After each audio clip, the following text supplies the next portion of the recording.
گردنتان بسته مسلمان افغانی مسلمان پاکستانی را بیادر خود میگه برادرای خارجی ما، برادرای یهود ما، برادرای امریکایی ما، میگه نمیگه، اما در رأس کشور از اونها هم یک حکومت مزدور و در رأس از هم یک حکومت مزدور، دو تا حاکم مزدور دو ملت مسلمان تکه تکه کرد، حتی عقیده ما را خراب کردن. مسلمان برادر خود نمیگیریم. یک روز از کوچه سنگی میمدم، یک محصل بود اقتصاد، در بین او عادت داشت هر وقت که مرا میدید عربی را خوش داشت، عربی گپ میزد. در تلفن زنگ زد گفت السلام علیکم و علیکم السلام، کیف حالک؟ الحمدلله.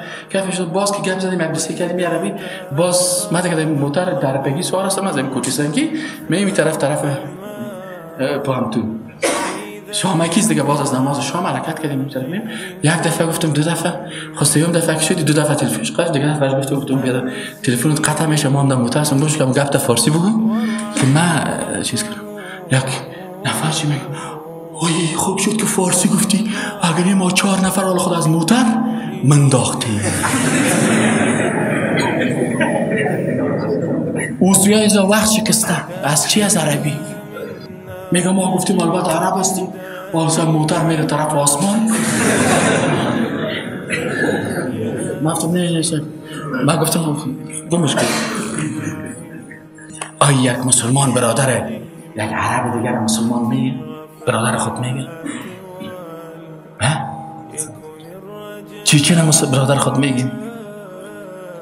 الله میگه انما المؤمنون، ما میگیم